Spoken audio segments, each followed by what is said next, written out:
What's up everyone? Welcome back sa ating gala serye na kung saan tayo ay pupunta sa Petroglyphs Museum sa Rizal. At kung bago ka pa nga lang dito, don't forget to like, share, and subscribe para sa mas marami pang travel, adventure, at educational destination na pwede nating puntahan nang hindi kailangang gumastos ng malaki. For today's video, pupunta tayo sa isang lugar na baka mas marami pa sa inyo ang naririnig pero hindi pa talaga napupuntahan.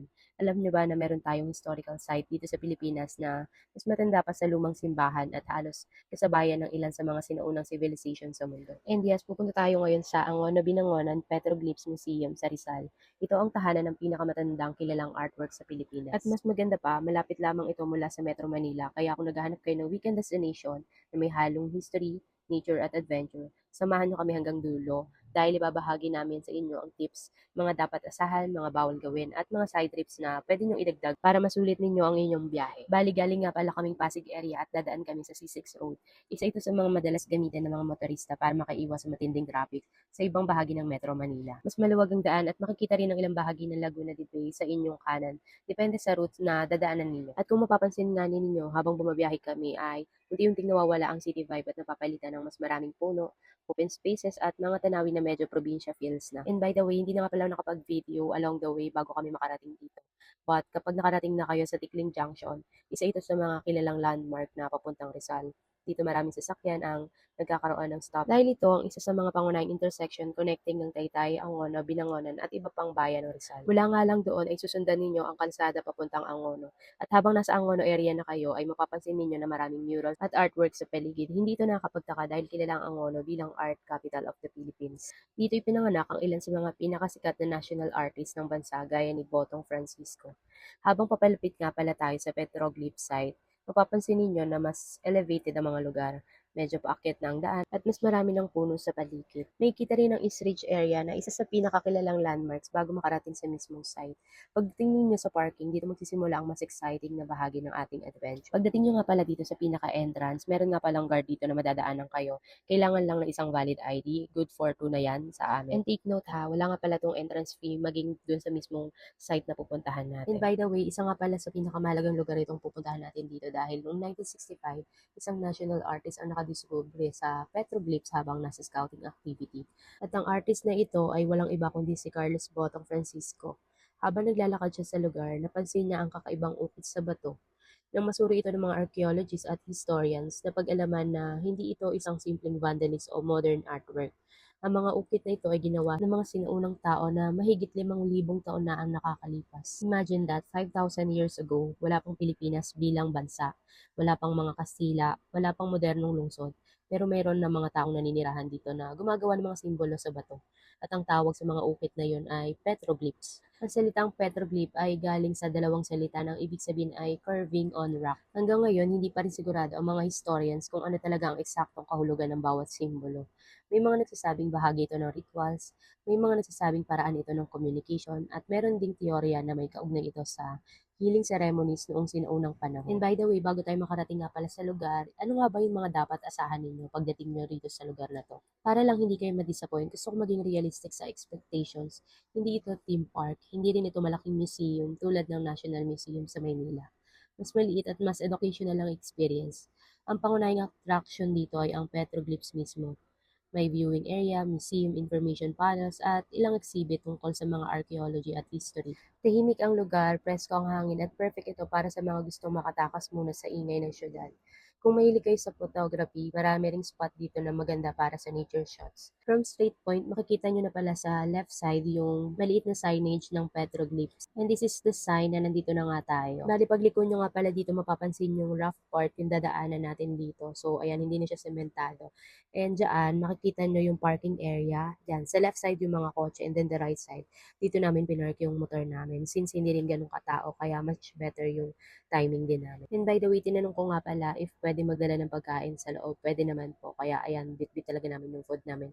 Para din makahanap kami ng spot or area na kung saan pwede na rin kami mag-lunch. And isa sa pinaka-exciting na bahagi ng experience ay ang tunnel na dadaanan natin bago makarating sa pinaka-viewing area. And actually, tinanong ko si Sherwin if okay lang ba siya habang naglalakad dito kasi alam ko, nasabi niya sa akin na ayaw niya yung mga ganito. Like parang nahihirapan daw siya huminga kapag dadaan sa ganito or nai-imagine niya na dadaan siya sa ganito. But this is our first time talaga na siya siya yung nag-initiate na pumunta sa ganito and sobrang napaproud ako na okay naman siya, ayun. Medyo malayo-layo nga yung tunnel na dinaanan namin and good thing meron na rin pala silang ilaw sa gitna kasi nga yung pinakaliwanag is medyo malayo. So, madilim din talaga siya lalo pag nasa gitnang part kayo. And finally, ayan, malapit na kami makalabas sa area. So, ito yung itsura niya kapag papalabas na kayo dun sa area. What I mean is, pag nandun na kayo sa mismong malapit sa view deck, habang naglalakad tayo dito, mapapansin ninyo na medyo malamig na yung paligid dahil nga sa dami ng puno. And ito rin yung dahilan kung bakit maganda magdala ng tubig at magsuot ng komportableng sapatos. Hindi naman sobrang hirap lakaran pero may kaunting akyatan at pagbaba. And dito nga sa part na to, halos sinatensya namin if malayo pa ba yung pupuntahan namin. Like, medyo mahaba-haba na rin kasi yung nilakad namin. So, ini-estimate namin gaano pa kaya kahaba yung lalakarin namin para maka-arrive dun sa pinaka-view deck na kailangan namin puntahan. Pero iyon, sobrang onti na lang talaga na lalakarin no, nandito na rin kayo. And bago kayo pumunta sa mismong view deck, meron sila dyang registration area which is kailangan nyo rin ng isa pang valid ID. And ito, sa madadaanan nyo, meron din silang parang waiting shed sa gilid. Pwede kayo magpahinga dyan if gusto nyo magpahinga.